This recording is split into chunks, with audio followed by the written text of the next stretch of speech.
Well, happy new year. It is 2026. These numbers that I say out loud with each passing year just are so unreal to fathom as someone who grew up when I did and as old as I am to hear things like 2026. Oh my God, we're getting closer and closer to what will be my 50th year on this earth, which is shocking to me, which is 2028.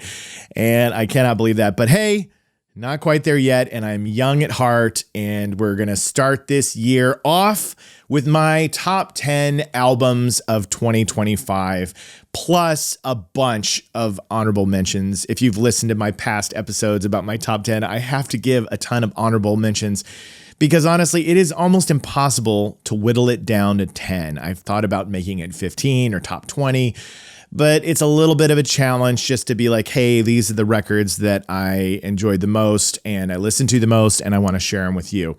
But we are going to get into that very, very soon. And I have my list in front of me. We're going to go through it all. I've always wanted to be able to put this list out at the end of the year. So like the last episode of the year, so the top albums of 2025, or even at the start of December. But for me, I need that extra time. I need the holidays to really focus in, take the time off, and listen to albums more in detail, spend more time with them, and really refine what I think is going to make the finishing titles. So let's get into it. Let's get into Jacob Givens' top 10 albums of 2025. Let's go. Things are going to change. I can feel it. If this gonna be that kind of party, I'm gonna... Waterproof Records. Waterproof Records.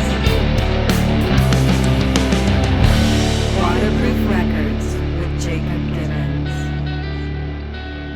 First of all, I want to say thank you to all of you who have been listening to Waterproof Records and are returning to listen to more in 2026. And for those of you who are new and just now discovering this show, welcome. I'm Jacob Givens, and I try to explore albums in detail, albums I grew up with. But as we're getting through a lot of those precious albums of the 90s, I'm of course moving into ones from different chapters of my life. And this episode specifically is talking about what I'm enjoying now, which I will do. But I've had a run of just me talking to you on the podcast recently, and I do have a guest coming up on the next one. The interview was already recorded, and I am excited to share that one. And I do have more guests coming this year. It's been a little bit of a process. As those of you know, I moved into a new space. I've been building the new space, but we're getting there slowly but surely. But first of all, I want to talk about DistroKid. Remember, I have the distrokid.com/VIP/waterproof link that you can use to save 30% off. It's the top of the year. You should use that link now. You should start today. Go use the link, and then you're getting 30% off your first year of uploading your music, your albums. You can do EPs, full lengths, multiple songs, singles, whatever you want to do. But all of that, you're going to get 30% off, and it's going to end up streaming everywhere. And it's a great way for you to put your art out into the world. So I hope you do it. I hope you use distrokid.com/VIP/waterproof and share your music with the world and get 30% off in the process. But here it is, the top 10 albums for me in 2025. I'm going to say up front, I am not a music critic at all. Don't go into this podcast, into this episode thinking that I'm going to have criticism or that I'm the kind of listener that sits here and kind of, I don't know, goes along with what are the popular choices or what is expected of somebody who enjoys the genre of music that I do or any kind of responsibility. All I do is share the albums that connected with me, that meant something to me, that I enjoyed, that my ears enjoyed, and that's it. Because honestly, when I start putting my list together, some of them pop up on other people's lists, others don't. And like I said before, a lot of the ones I chose, it was difficult because I would say there were a ton in the honorable mentions that are easily worth that top 10 spot. It was just barely neck and neck on some of them because of just the way I felt a lot of this year, how those albums found me at specific times, moments, having the time to sit there and listen to it. You know, oftentimes an album that releases earlier in the year gets a little bit more of my time, whereas albums that release at the end of the year don't get that quality time. And, you know, there's something to be said about that. Not that everybody has to release their albums in January, but there is something about you get an album and then you keep returning back or spending more and more time with it. That's not to say that I didn't have some late releases that landed in here, but I have one other caveat that I want to say before I get into this episode. I'm going to tell you, if you're watching this or listening and you are expecting me to have geese, no, the band, not the animal. I'm fine with having the animal in here. The band Geese on the show in this top 10 or honorable mentions, it's not on there. I'm just ripping off the Band-Aid. I'm letting you know that I don't have Geese or Cameron Winter on this list. Because while I'm putting together mine, I've obviously seen a ton of others come through, whether I'm scrolling or music critics or fans or articles about the best artists of the year. I am not one to throw negativity out in the world. And when you listen to this episode or you watch this episode, you may say, hey, why didn't Geese get on your list? Why aren't they in the honorable mentions? Why didn't Cameron get it? And all I'm going to say, I'm going to leave it at this. It just doesn't click for me. I respect the musicians. I respect what they're trying to do. I can see glimpses and moments that I'm like, oh, I can appreciate that. But I gave the album this year a little bit of time, not a ton of time. And for some reason, all of you, it's just not locking into the old eardrums. It's just not resonating. But that's not to say that it might not down the road. I may eat these words one day, because a big thing, a big component that will make an artist even better for me is seeing them live. I think they were playing when I was at Kilby Block Party this year, but I did not make it over there to see them in time. I remember people talking about them. And they really seem to be connecting with a younger generation, which is awesome. I love to see anyone passionate about bands or music. I think that's great. I just wanted to say, you know, before you come after me and be like, how are you missing out on one of the greatest albums and greatest bands of the year? I will say to you, I didn't miss out. I listened. Still didn't make it. But that's where I'm going to leave it. Okay? So we can clear that pathway. And if you're so disturbed, you can just turn off the episode and be like, he doesn't get it. And maybe I don't. Like I said at the beginning of the episode, do you hear how old I am? A lot of my music choices are based on the life I've lived from the time I was a kid until now. A lot of my choices and my music that I enjoy is influenced by the life I've lived. The way I feel about being a father and a husband and living in LA for as long as I have and having the financial ups and downs and life and death and people coming into your life, then leaving your life and having so many different things. Everything about the art that I enjoy comes from the way that I experience it.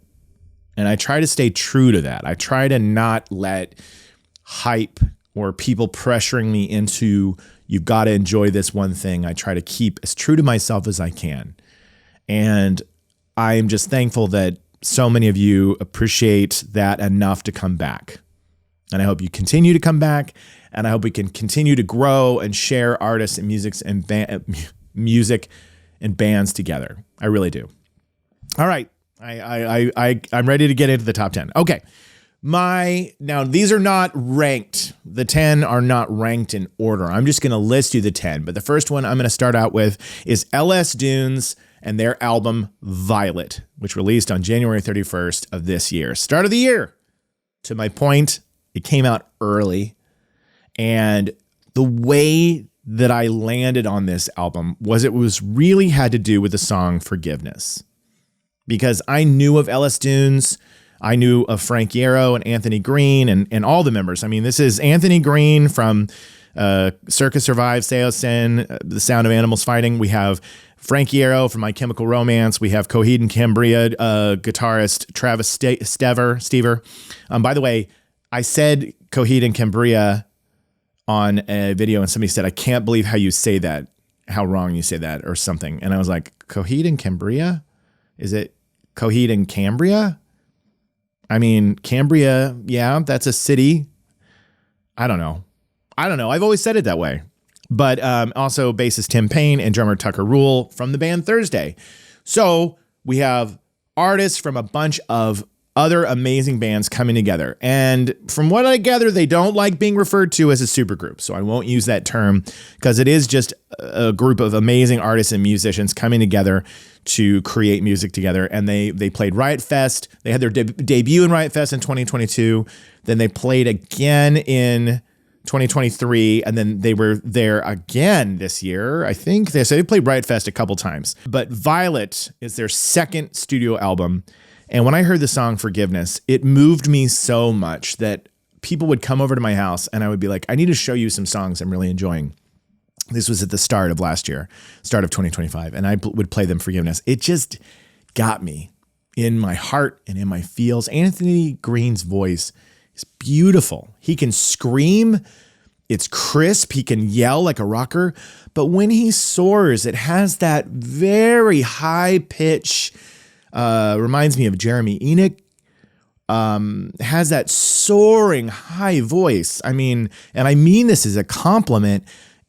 I could show Forgiveness to somebody who doesn't know Anthony Green, and they might think that there are characteristics of his voice that are quite feminine and have that energy behind them. I mean that as a huge compliment. Soaring high range of singing. And I think it's absolutely beautiful. And that is my favorite song on the album. But also on there, they had 4 singles released. They had Fatal Deluxe, Machines, Paper Tigers, and Violet. All great songs. It's a great album, start to finish. I love it. A lot of chugging, distorted bass, different, kind of more heavier songs and more melodic songs. Violet is also a standout track for me on the album. But that is one of my top 10 of 2025. Now we get to a band that probably aren't as well known. Alice Dunes has got a lot of pedigree in that band, so you've probably heard of them if you listen to the show. But you may have never heard this next band, which is Sohm.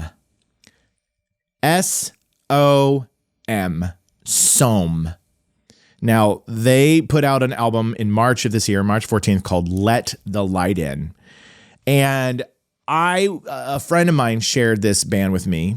He sent me a couple of their songs the year prior, and I remember being like, wow, this is incredible. So when this album dropped, I was already anticipating it, already excited. I had done the little save, the countdown until it releases.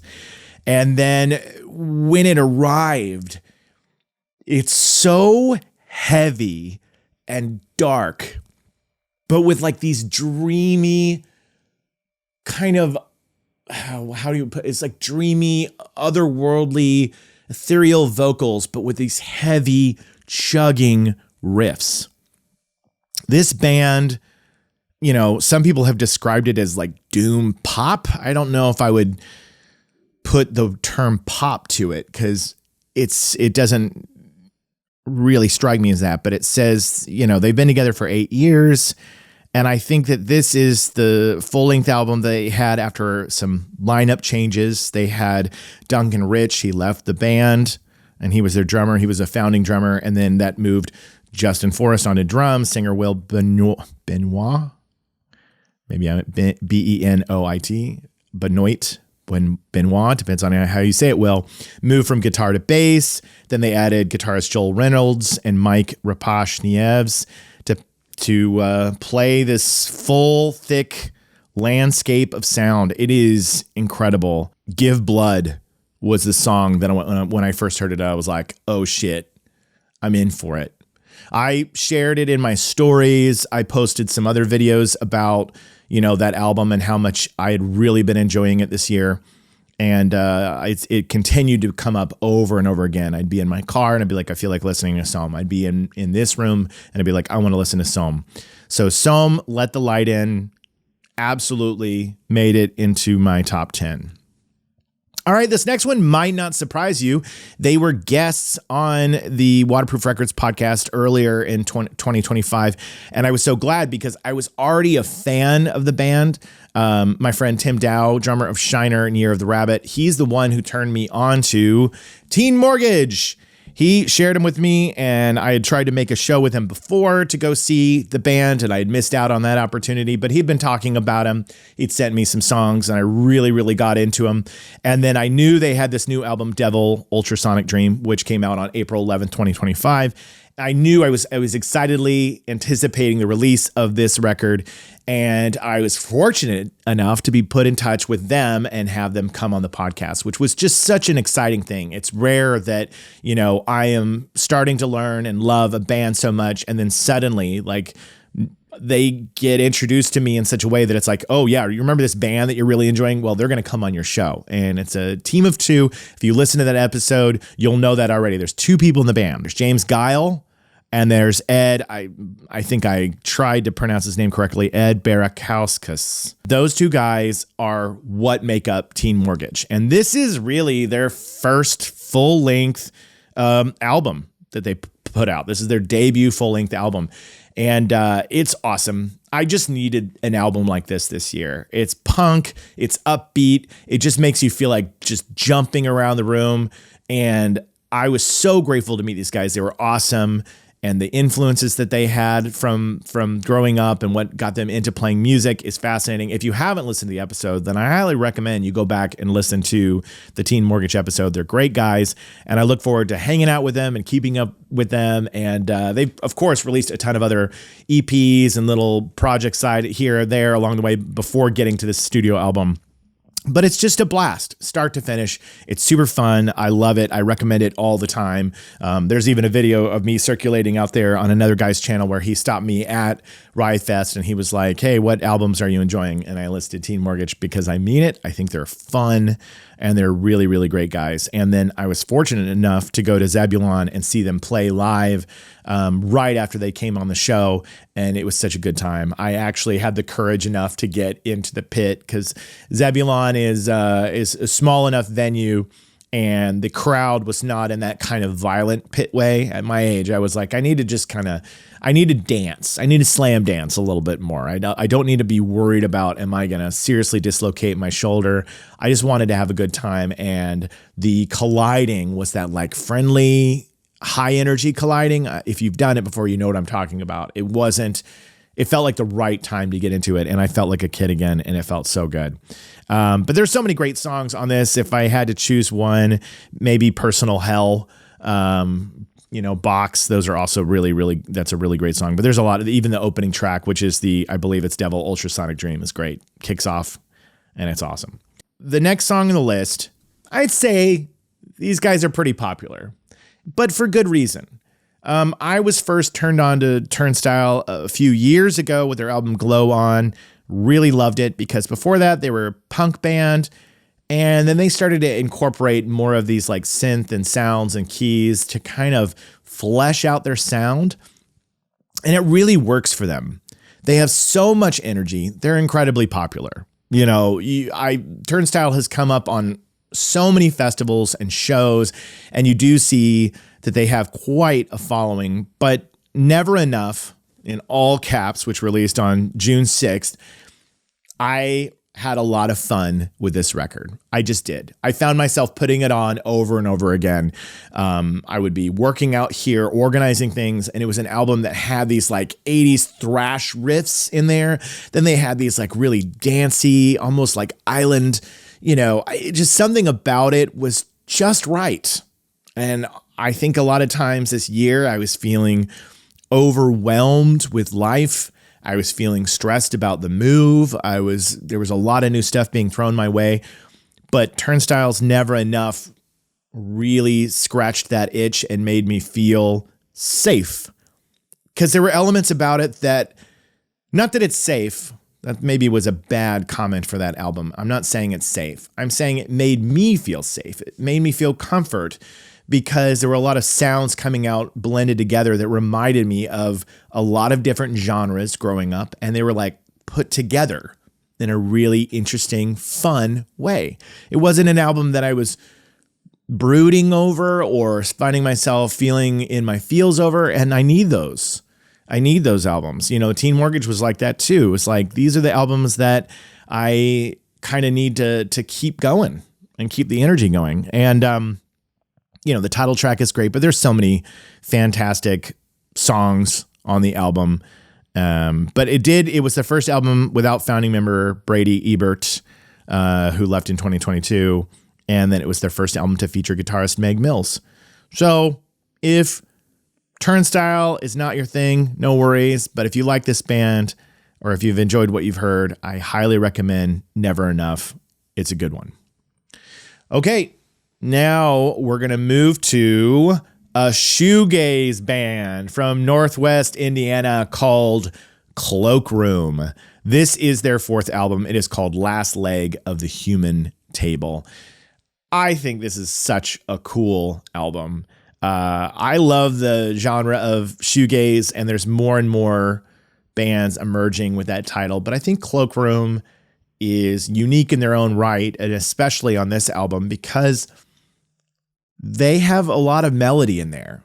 Sometimes I think shoegaze bands and bands that really lean hard into that style rely too much on the walls of sound and the echoing, distorted guitars and just kind of creating this wash over you.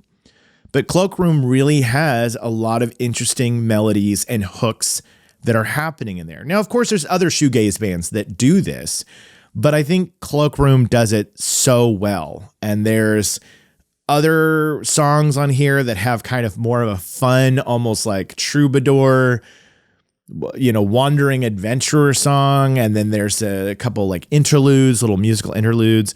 But yeah, it's got good lyrics.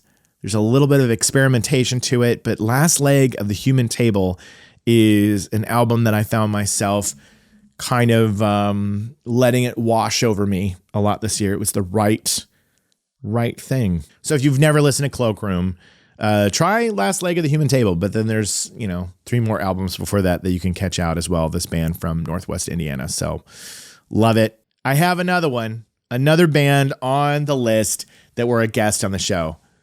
Sue me. Okay.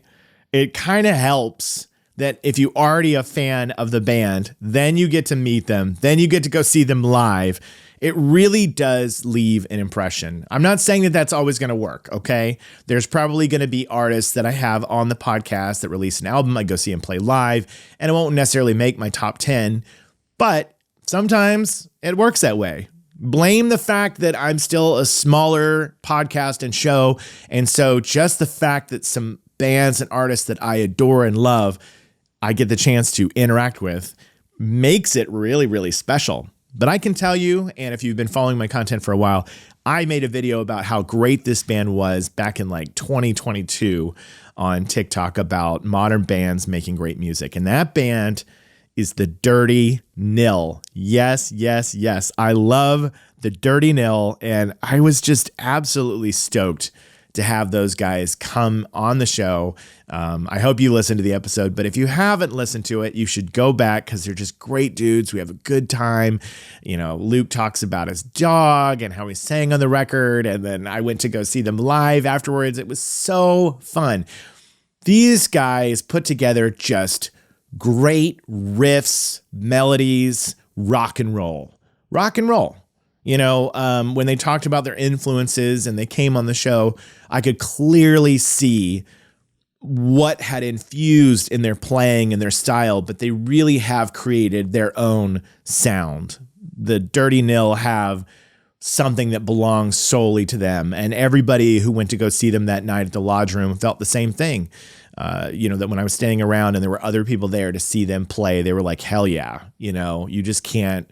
You can't fight to rock out with the Nil. Great stage presence, great energy, and just super fun. And the Lash really does kind of have its own style and sound, still catchy, but they get a little more of those heavy riffs that are introduced all the time. But there's so many great things. I mean, it opens up with Gallop of the Hounds, which is just a killer album opener. But the Dirty Nil, The Lash, released in July 25th, 2025.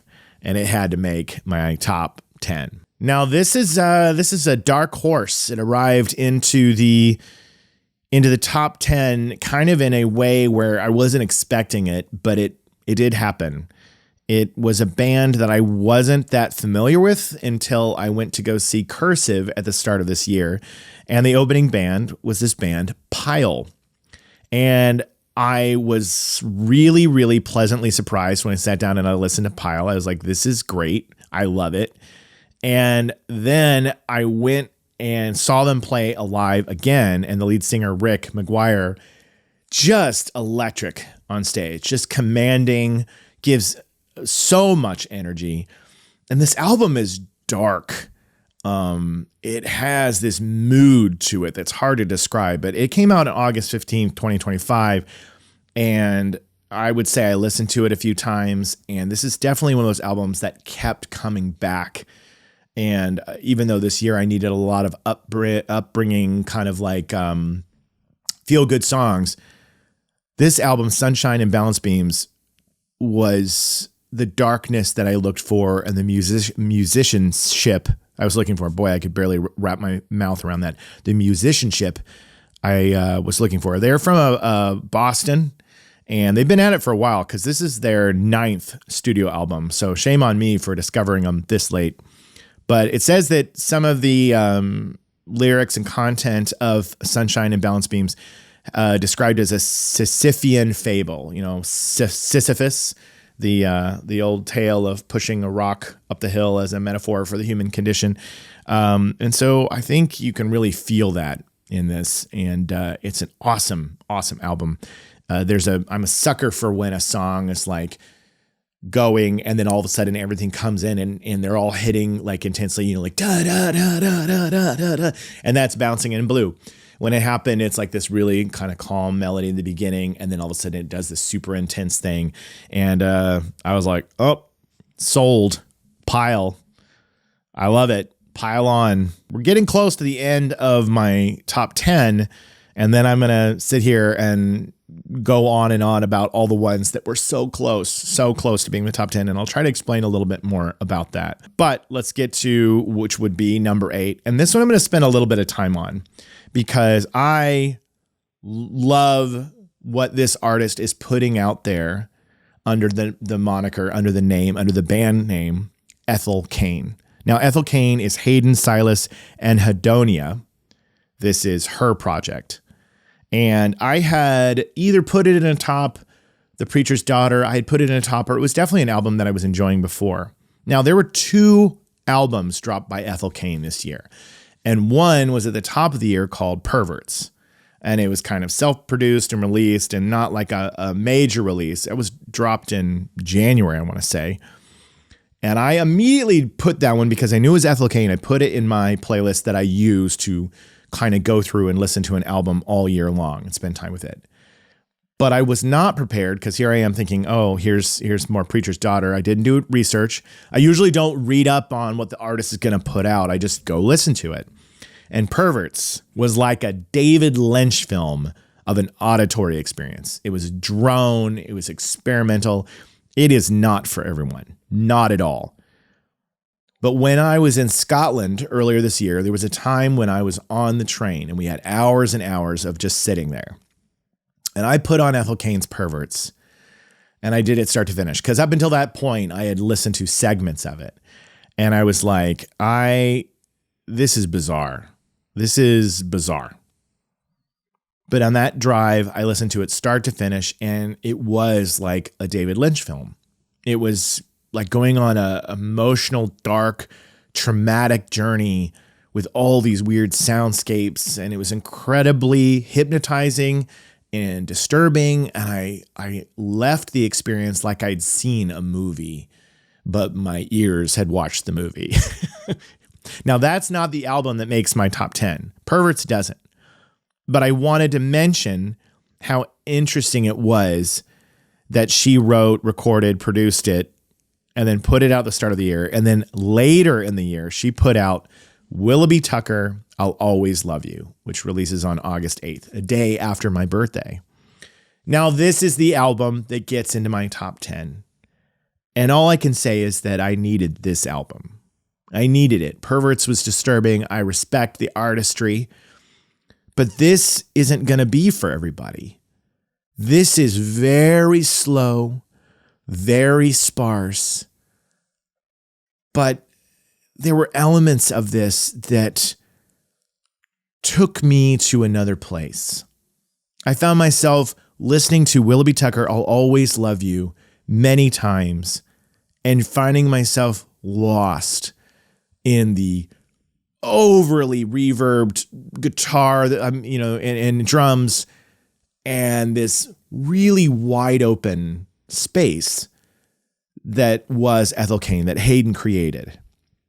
Now, there's supposedly a story, a narrative behind Willoughby Tucker, I'll Always Love You, that links to The Preacher's Daughter, but I don't really, no slight to the artist, I don't spend too much time thinking about that. I just enjoy the music. I mean, maybe to the artist's credit, I should spend more time kind of linking them together. So pardon me if you're a diehard Ethel Cain fan and you feel like I'm missing some of the point by not really linking the stories together. But so much of it for me is feeling.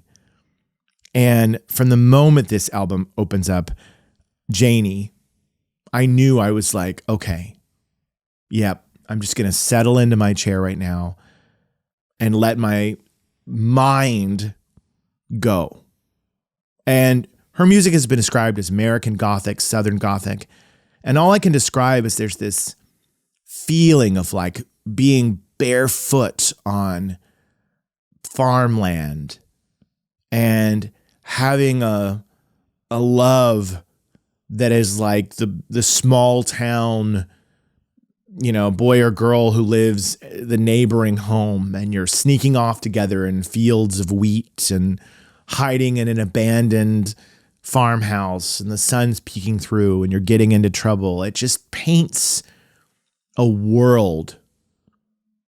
And I found myself enjoying it. And I would get in the car with people and I'd be like, okay, I need to show you this part of Dust Bowl. And it was when the bass came in. She's doing this droning vocal part, and then the bass came in, and I just felt my entire soul sink into my chair. That feeling that I get when I listen to like parts of Sigur Rós. There really was a post-rock sparseness, experimental sparseness to this album. And you can call it whatever genre you want, but Dust Bowl, Nettles, and then she has these instrumentals like Willoughby's theme and Willoughby's interlude. I listened a lot, and I would cry because I felt myself like I was reading somebody's journal of a life gone, of a place I had never been before, but yet I could picture it perfectly. And I really was grateful for that listening experience this year. Down to the final two of my top 10, and then I'll list off those honorable mentions, but I won't belabor the point, but I will share a little bit more about those. But in the number 9 spot, it's going to go to the band Shiner, who you've heard me talk about on the show before. I am a fan of this band. I have been since the 90s, and they released Believe You Me on September 26, 2025. And it's just an excellent record. I just loved it. I thought it was some of the best stuff they've put out in a while. But I went down to that venue, what's it called? Permanent Records. It's a pretty small, intimate place. I got to go see them play live. I was standing right up front, and I finally met Alan Epley, Paul Malinowski, Malinowski, and drummer Jason Gherkin, who is currently playing with Hum. And I got a chance to meet him as well. And I told him I was so excited to see him when they come through.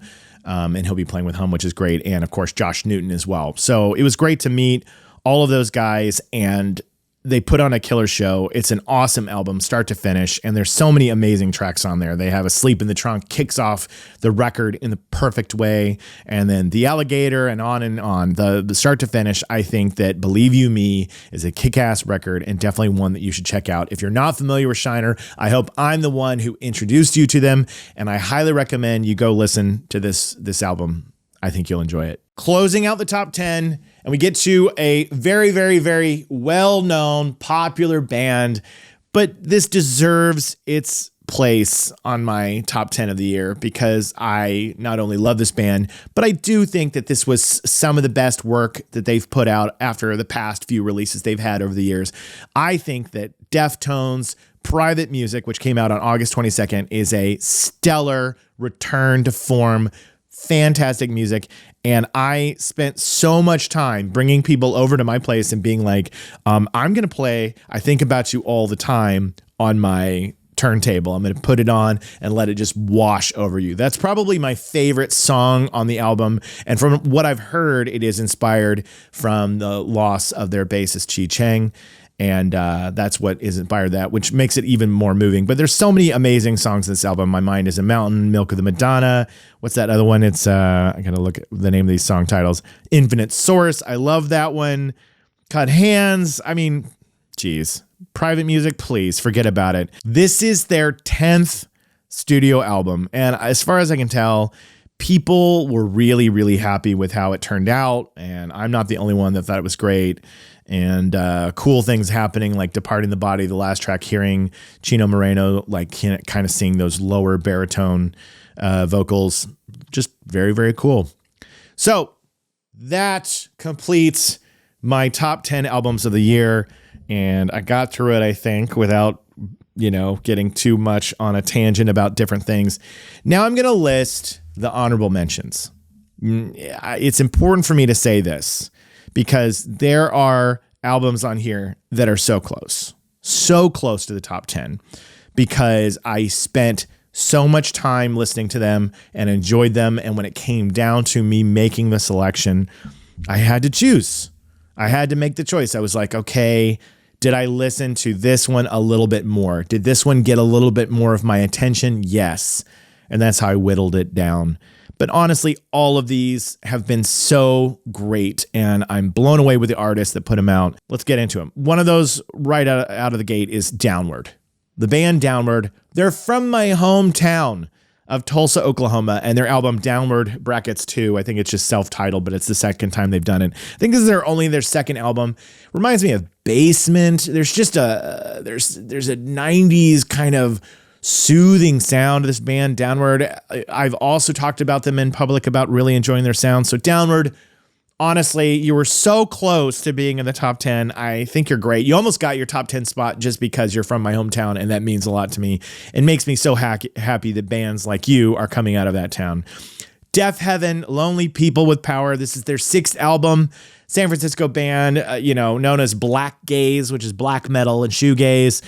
I love this band. I've loved them since Sunbather. And honestly, Sunbather and New Bermuda, then they go into more of just like pure shoegaze.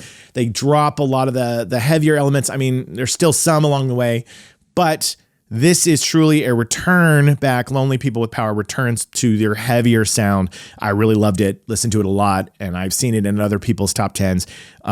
So close. Also, Pup, your album, Who Will Look After the Dogs, your 5th album. I love it. They are a Canadian band. I have seen them live. They have so much energy, and their albums are super fun. This one featured Jeff Rosenstock, the song about Olive Garden, and the one where he goes, "Fuck everyone on this planet." I loved it. Again, photo finish. Your nose is right there by the finish line in being the top 10. Pulp, your album More. Your 8th album, your first studio album since 2001. Of course, I loved having a new Pulp record this year. So great. Loved it. So close. Pelican. I am a huge post-rock nerd, and bands like Russian Circles that do that heavy metal, post-metal sound. These guys are from Chicago also, and they have their 7th album, Flickering Resonance. Members of this band are also in the band Tusk. I love Pelican, and I loved Flickering Resonance. The Viagra Boys with their album Viagra Boys, 4th album, Swedish post-punk band. It took me a while to understand and get into them, but they are really fun. They have some dark, humorous lyrics. It took me a while, because it kept getting recommended to me. One of my friends, good friend Sean Coney, would talk about them, and I saw them play at that punk festival 2 years ago, and I enjoyed it. but I kind of had to be in the right mindset to understand what was going on there. Then I also want to shout out to Wednesday with their album Bleeds. They're from Asheville, North Carolina. MJ Lenderman is in this band. You may know that name as well. I really enjoyed Bleeds by Wednesday. Just didn't spend a lot of time with it. By the way, MJ Lenderman is still playing in the band, but no longer touring with them. Military Gun. I've made videos about them. Ian has been on the podcast. They put out God Save the Gun this year. They're an LA band. It's Ian Shelton, but I, of course, know William, Waylon, Kevin. I've yet to meet David.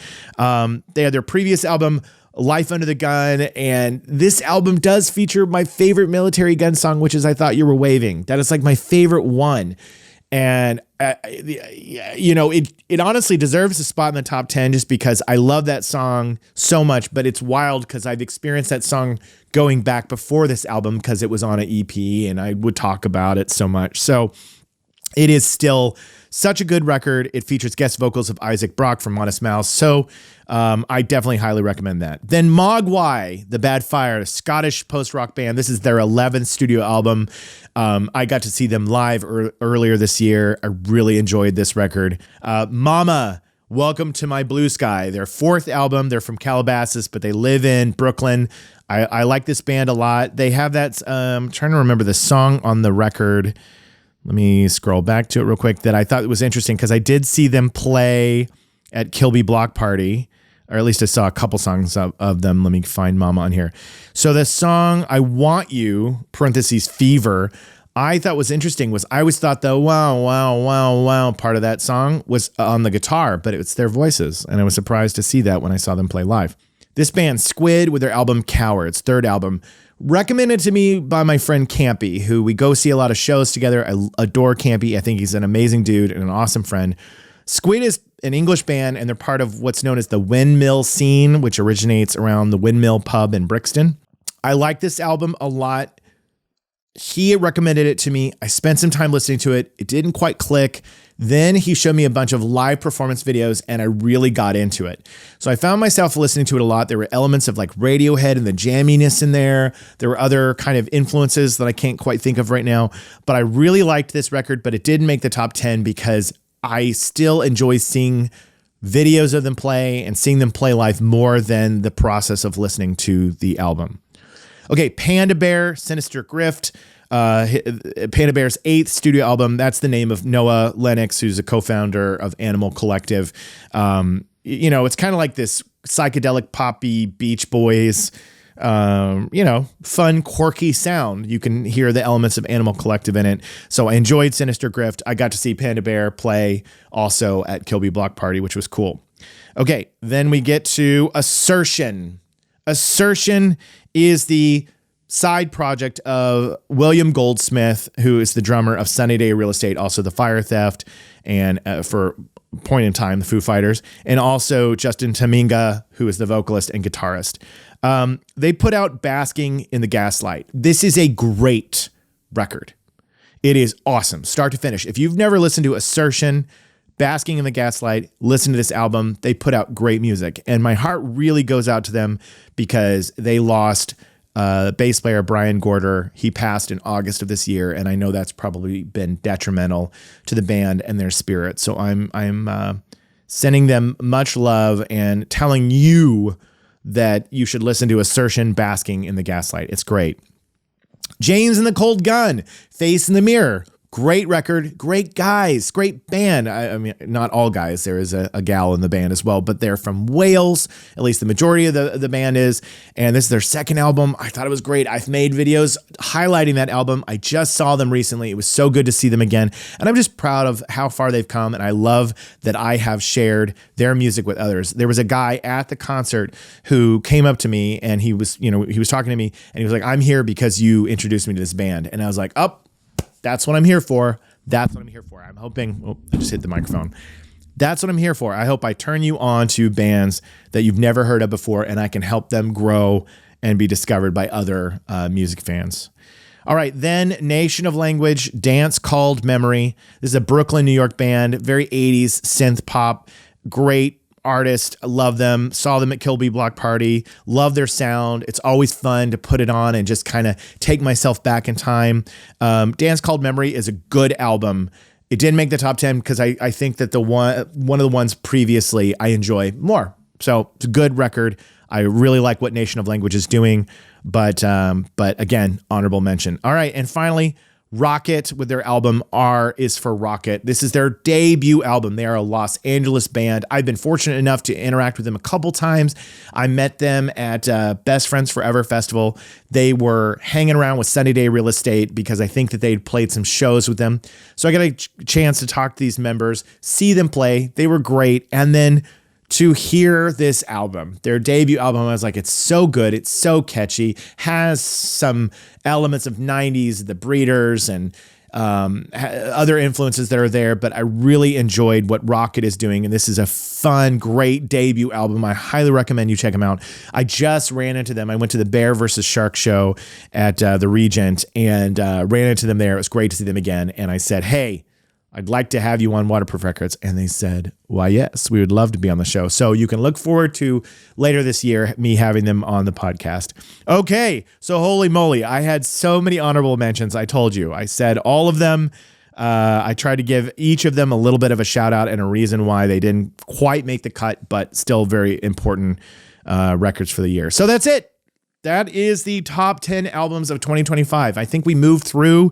I only had a few hiccups or stop starts where I didn't know necessarily what was going to happen next, but thankfully I got through it and you got through it with me. So I hope I introduce you to some new artists, some work from some older artists, and again, you forgive me for not choosing your favorite album of the year. That's commonly what happens when I do these is people get upset that I'm not highlighting your favorite album. But you know what? It's still your favorite album. You still love it. It's still important to you. And by all means, start a podcast, start a channel, start a space where you can highlight this artist. If you love them so much, you should put what you love out into the world. But please don't be furious at me for not loving what you love. That's okay. It's okay for me to have things that I enjoy that aren't necessarily yours. Okay? So I hope we can see eye to eye on that. That's the toughest thing about sharing art is I'm just sharing something that it affects me personally. And that's all I'm doing. I'm not saying it is the best. I hope I'm clear on that. I never say this is the best album or this is the top. No, I say they are mine. So hope you got that from this episode. Okay, but let's close it out. Again, thank you to Pantheon Podcast. Thank you for allowing me to still continue to be in your network and helping me grow. We've got some very, very exciting things. I'm going to be making an announcement. I'm hoping in early February. I already have the space secured, but there will be a Los Angeles event that I will be putting together, playing, hosting. I won't say anything more, but it's happening in May. So start thinking in your head. It's going to be happening near the end of May. So if you live in LA, you're going to be looking out for my announcements, but I'm very excited. I've got some players getting involved. I've got some organizations getting involved, and it's going to be super cool. It's going to be the first of what I hope to be an annual tradition. So that's coming up on the horizon, but I think I got distracted while I was talking about Pantheon Podcasts. I hope I shouted them out enough. But also use distrokid.com/VIP/waterproof and get 30% off your first year.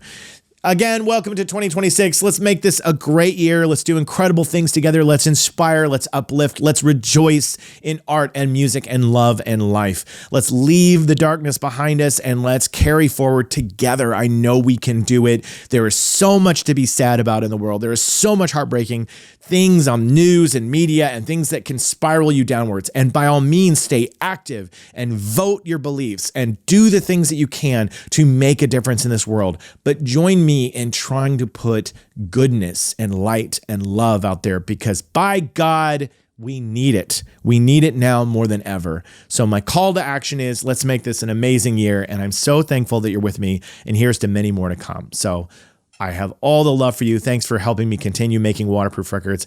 And we'll see you next time. Bye. Things are gonna change. I can feel it. If this gonna be that kind of party, I'm gonna